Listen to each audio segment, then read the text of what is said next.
스트레스가 감기도 오게 만들고, 스트레스로 인해서 면역력이 약해지니까 암도 생기고 불치병도 생기고 여러 가지 병으로 연결이 되거든요. 중요한 게 스트레스를 안 받는 게 중요한데, 안 받을 수는 없겠지만 그래도 최소화할 수는 있어요. 뭐냐면 그 스트레스의 가장 핵심이 뭐가 있냐면, 우리가 살면서 비교하면서 사니까 그래요. 내가 저 사람보다 돈이 없어, 내가 저 사람보다 못 배웠어, 내가 저 사람은 외제차 끌고 다니는데 나는 기껏해 치코 끌고 다니고 있어. 이게 뭐지? 나는 뭐지? 저 사람은 연봉 5천만 원 받는데 나는 연봉 3천밖에 못 받아. 내가 뭐 했지? 이렇게 자기를 비교하는 거예요, 다른 사람하고. 여러분, 왜 하지도 않아야 될 고민을 하는지 모르겠어요. 여러분은요, 예수 안에 있는 것 그 하나만으로도 아주 귀하고 아름다운 존재입니다. 할렐루야. 나가서 저 사람이 나보다 낫다, 뭐 그거 고민할 필요 없어요. 저 사람이 나보다 돈 많이 번다, 그럴 필요 없어요. 하나님께서 여러분들을 귀하게 만들었고, 여러분들 각자 나름대로 그 인생을 살아가는 거예요.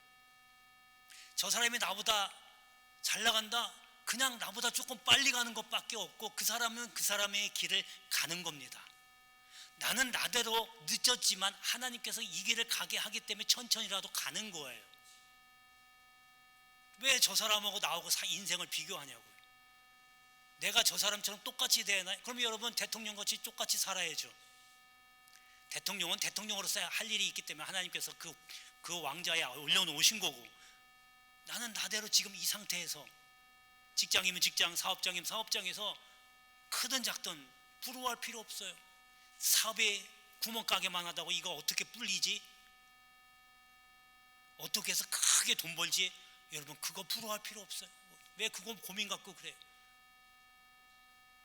하나님은 여러분이 예수 안에 있는 것 자체만으로 아주 귀하고 아름다운 존재를 여기기 때문에 여러분 나름대로의 삶을 살아가면 되는 겁니다.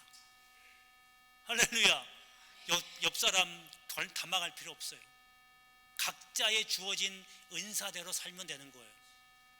그래서 여러분, 우리 자녀들도 키울 때에 저 앞집은 이렇게 공부를 잘하는데 너는 그거밖에 안 돼. 여러분, 이거 망언입니다. 망언. 하나님 그렇게 만들어 놓는데 왜 공부를 저 사람 옆 사람하고 비교를 하냐고요. 여러분, 다 대학 안 나와도, 요즘은 뭐 그런 의미는 많이 부여하지 않지만, 여기 계시는 어르신들 때만 해도 그냥 목숨 걸고 대학 보냈잖아요, 다 자녀들. 그렇죠? 왜? 내가 못 배운 거 너라도 열심히 배우라고. 여러분, 그거 안 되는 거예요. 내가 못 배웠다고 자식들을 잘 배운다, 꼭 대학교 안 가도 하나님의 가시는 길을 가면 그건 대학 아니라 대학원 박사학위 몇 개를 더 받아도 그 사람보다 훨씬 나은 삶을 살 수 있어요. 할렐루야. 여러분, 하나님의 능력을 믿으시잖아요. 할렐루야. 그런 거예요. 쉽게 얘기해서, 여러분, 농사짓는데 저 사람은 뭐 10마지기 논을 짓는데 나는 고작 1마지기밖에 못 짓는다. 어떻게 하면 저 사람 좀 저렇게 많이 짓지? 고민 안 해도 돼요. 그거 왜 갖고 고민하고 불평하고 그래요? 그 하나님이 나에게 맡겨주신 것인데, 우리가 열심히 할 필요는 있지만 다른 사람과 비교하면 오히려 내 인생이 망가진다는 것만은 명심하시길 바랍니다. 할렐루야. 여러분들은 하나님께 귀하게 쓰임받는 아름다운 존재입니다. 할렐루야. 여러분들 나름대로 하나님을 위해서, 하나님의 영광을 위해서만 산다면 사이즈나 규격이나 다 소용없어요. 작더라도 하나님께 영광이 되면 그걸로 여러분들은 하나님을 기쁘시게 하는 일이 될 줄로 믿습니다. 할렐루야. 자, 오늘은 데살로니가전서 2장 13절에서 16절에 있는 말씀을 가지고 꾸준한 사람이 되라 라고 하는 제목으로 말씀을 전하겠습니다. 우리나라 말에 냄비근성이라는 말이 있죠. 그러니까 확 끌어올랐다가 빨리 식는 겁니다. 뭐 우리나라도 그런 게 좀 없지 않아 있긴 하지만, 근데 그 한 번에서 끝날 것이 아니라고 한다면 꾸준하게 지속적으로 하는 게 좋겠죠. 신앙생활도요, 일회성이 아닙니다. 한번 나오고 그냥 그걸로 끝나는 게 아니기 때문에 신앙생활은 항상 꾸준하고 지속적으로 이루어져야 한다는 겁니다. 그래서 오늘 말씀을 통해서 어떤 것에 꾸준한 사람이 되어야 할지 함께 은혜를 나누려고 합니다. 자, 첫 번째는요, 감사에 꾸준한 사람이 되어야 합니다. 여러분, 감사할 수 있다는 것은요, 이건 정말 하나님의 은혜를 많이 주시긴 하지만 그 은혜 중에 아주 큰 은혜입니다. 내가 부족하다고 항상 투덜대고 불평하면 감사가 없잖아요. 그러니까 하나님이 주신 것에 대한 것을 인정하는 거거든요. 감사가. 내가 없어도 감사. 옛날 무디 선생님은 교회가 불탔는데도 감사했잖아요. 그 기자가 와서 아니 교회가 홀라당 불타버렸는데 왜 감사를 하십니까? 그러니까 하시는 말씀이 교회가 낡아가지고 하나님께서 새로 지으라고 저걸 미리 불태우셨네요. 그러시더라고요. 여러분, 이렇게 감사를 할 수, 어떤 상황에든 감사할 수 있다는 것은요, 하나님의 은혜 중의 은혜입니다. 그래서 감사하는 성도가 굉장히 귀합니다. 여러분, 10명의 나병 환자가 있었잖아요. 누가복음에 보면 등장하잖아요. 거기서 예수님을 만나서 10명이 다 제사장의 몸을 보이러 가다가 다 고침을 받아요. 그 중에 사마리아 사람 한 명만 다시 돌아와서 예수님께 감사하다고 엎드려 경배하며 하나님을 찬양합니다.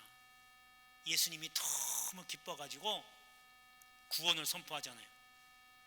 여러분, 이미 치료를 받는데 무슨 구원이 있느냐 하지만 그 사람들은요 60만 구원받은 거예요. 근데 이 사람은 감사했더니 영혼의 구원까지 얻은 거예요.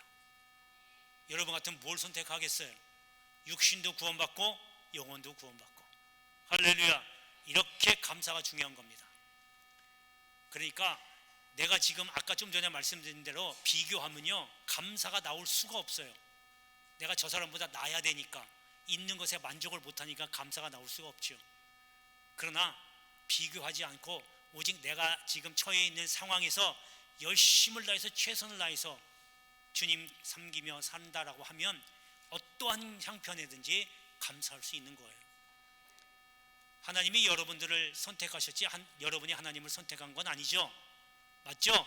그렇다면 내가 선택받은 것 자체가 감사한 거 아니에요? 하나님께 선택받아서 내가 구원받았고 하나님의 백성이 되었다라고 하는 것, 그 하나만 가지고도 감사할 수 있어야 돼요. 그러니까 나머지는요 하나님이 주시면 감사, 안 주셔도 감사가 되는 거죠. 이미 나는 하나님의 백성이 되었으니까 그만큼 감사가 중요한 겁니다. 오늘 13절에 보면요, 우리가 하나님께 끊임없이 감사했다고 사도 바울이 데살로니가 교인들에게 고백을 합니다. 바울은요 직분 받은 것에 감사했어요. 여기 여러분 직분 받으신 분들 많죠? 다 여기 보니까 다 웬만한 분 다 집사 이상이 있어요. 집사, 안수 집사, 또 거기다가 권사님, 장로님 다 계셔요. 그거에 감사하셔야 돼요. 사도 바울도 직분 받은 거에 감사했어요. 더군다나 감옥에 있을 때도 얼마나 감사한지 몰라요. 또 그 어려운 환난 중에도 교회가 성장하는 것을 보고 감사했어요. 그래서 오늘 고백을 하는 겁니다. 13절에 하나님께 끊임없이 감사했다라고 하는 겁니다. 여러분, 감사는 일회성이 아니에요. 여러분, 주님 부르시는 그날까지 하나님의 백성이 됐다는 거 하나만 생각하시고도 늘 날마다 입으로 감사하시길 바랍니다. 할렐루야. 여러분, 이제 저와 여러분 한번 다짐 한번 해봅시다. 이제 이 말씀 듣고 내일 아침부터 나오기 전에 거울 한번 쳐다보시고, 출근하기 전에, 농사 일하러 가기 전에 한번 거울 한번 쳐다보시고 온 맨몸 한번 다듬으시고, 하나님 감사합니다. 하나님 따라해보세요. 하나님 감사합니다. 하나님 감사합니다. 오늘 하루 주셔서 감사합니다.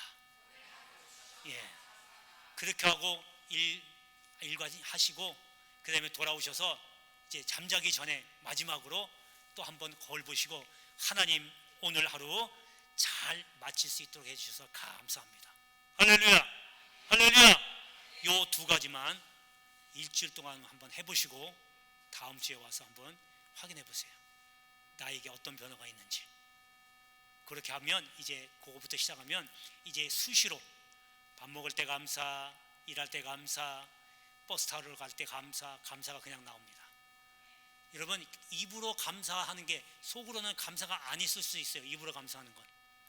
하지만 이제 입으로 감사하면 그 다음에 내 마음속에서 감사가 조금씩 나올 때가 있어요. 이게 이제 변화되는 거거든요. 이제 마음속 깊은 곳에서 감사가 정말로 애절하게 나오면 그냥 옆에서 얘기 안 해도 눈물이 그냥 줄 흘러요. 하나님 은혜가 너무너무 좋은 거죠. 너무너무 감사한 거죠. 그렇게 되면 여러분이 진짜 거듭나는 사람이 된 줄로 믿습니다. 감사에 꾸준한 여러분 되시기를 주의 이름으로 축복합니다. 자, 두 번째는 말씀에 꾸준한 사람입니다. 자, 바울이 데살로니가 회당에 들어가서 말씀을 전합니다. 당신네들이 십자가에 달아서 죽인 그 예수라는 사람이 바로 그리스도입니다. 메시아입니다. 라고 말씀을 전합니다. 네, 거기서 들었던 경건한 유대인들, 좀 적지 않은 무리들이 있었고요. 거기에 또 귀부인이라고 하는 사람들도 그 말씀을 사도 바울의 인간의 말로 듣지 아니하고 하나님의 말씀으로 받습니다. 여러분, 이게 중요한 거예요. 제가 지금 여러분들에게 말씀을 전하지만 이게 인간의 홍석견의 입으로서 나오는 말씀이다라고 하면 여러분 마음속에는요, 그 말씀을 받는다 해도 능력이 없어요. 사람의 말에는요, 능력이 없어요. 변화시키는 수 있는 능력이 없어요. 하지만 하나님 말씀은 살아있고 운동력이 있다고 그랬어요. 능력이 있다고 그랬어요. 그래서 그 귀부인과 그 적지 않은 유대인들이 하나님의 말씀으로 받으니까 그 속에서 역사가 일어납니다. 할렐루야.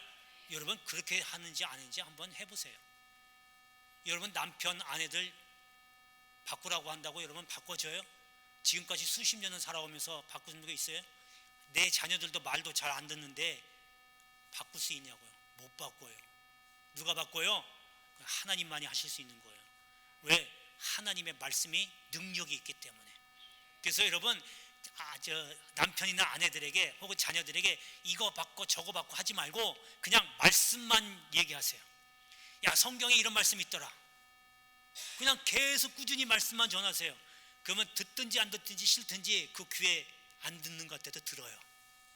그러면요, 그게 몇 년 지나면 이제 마음속에 물음표가 생깁니다. 엄마가 말한 게 이건데 진짜 그런가? 왜? 이제 그때부터 말씀이 속에 들어가서 꿈틀꿈틀대고 능력을 행하는 거예요. 이걸 믿으시면요, 여러분 전도하는 것도요, 그냥 억지로 끌고 오지 마세요. 하나님이 때가 있거든요. 그냥 말씀만 전하세요. 야, 우리 성경 말씀에 이런 말씀이 있더라. 나는 이 말씀대로 사니까 이렇게 됐더라. 이 얘기만 하시면 돼요.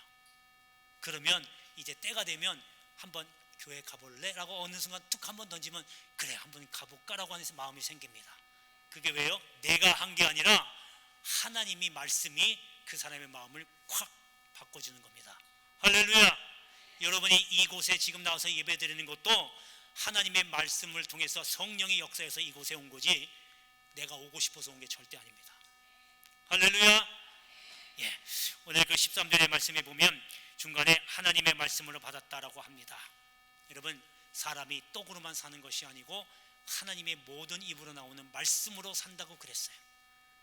말씀드린 것처럼 사람은 영혼, 육이 있다고 그랬어요.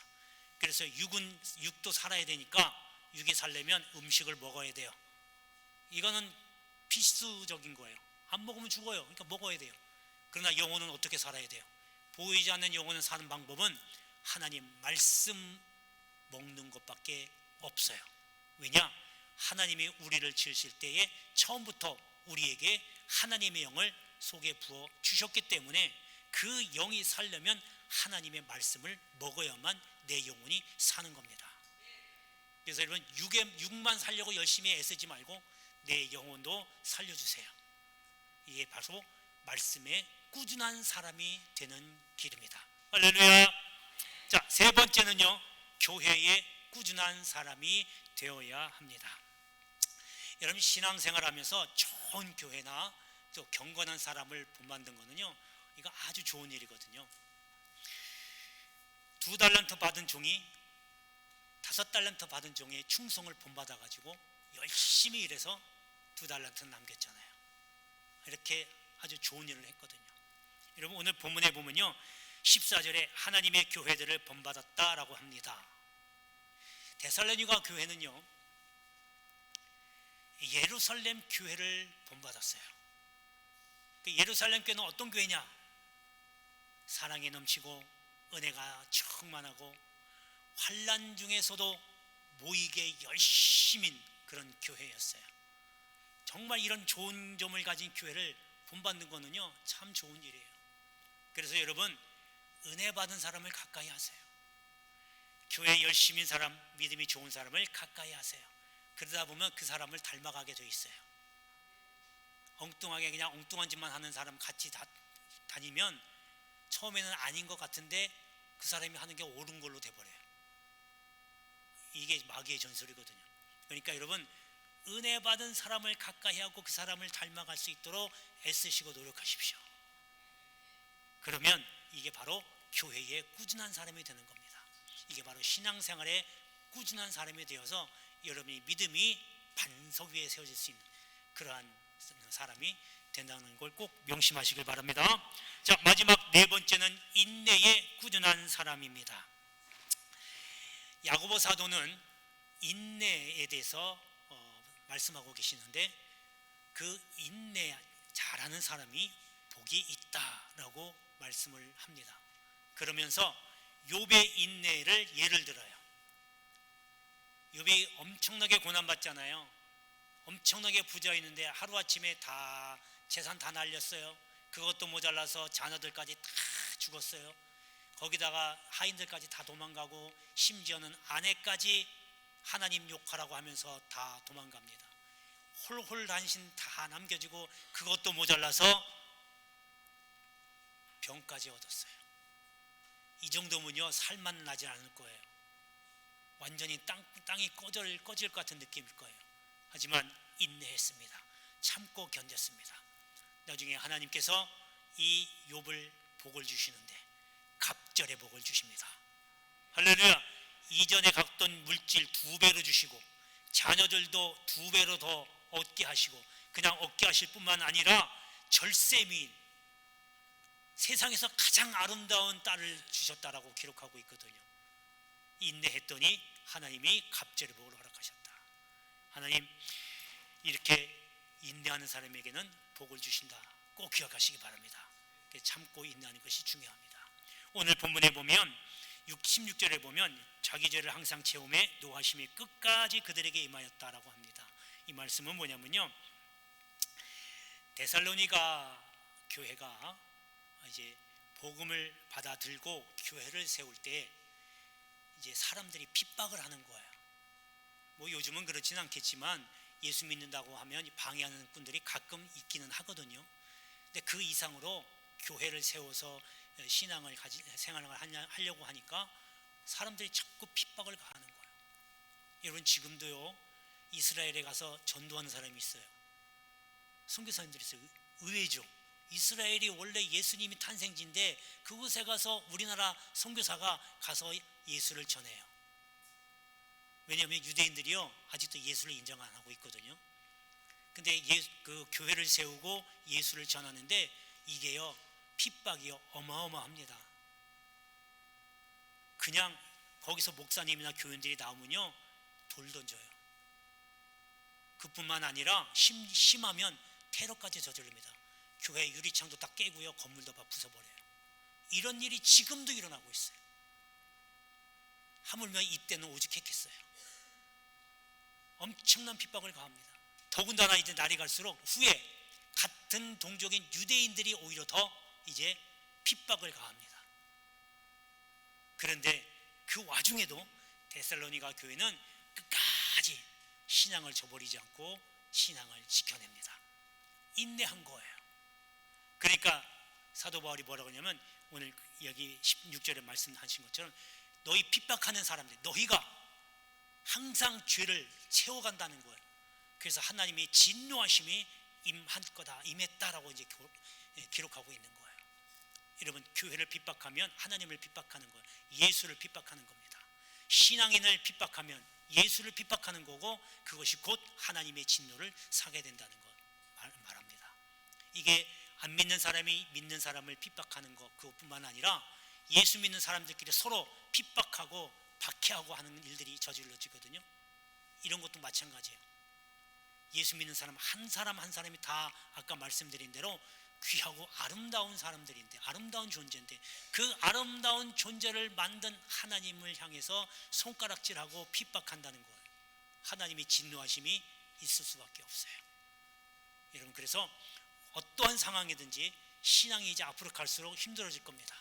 장담하건대 어제보다 낫지는 않을 거예요. 갈수록 힘들어질 겁니다. 왜냐? 주님이 올 때가 가까이 왔거든요. 그래서 이제 더 이상 마귀가 하나님께로 돌아가지 못하게 엄청나게 박해를 가합니다. 못하게 만들어요, 신앙생활. 여러분, 그때일수록 정신 차리고 신앙을 지켜야 됩니다. 할렐루야. 이제는 내가 신앙을 흔들리는 것 정도는 괜찮아요. 신앙을 버리지 말아야 돼요. 그래서 어딜 가서는 항상 주님은 나의 구주십니다, 주님만이 나의 주인이십니다라고 고백할 수 있는 그 신앙을 꾸준하게 갖게 되기를 주의 이름으로 축복합니다.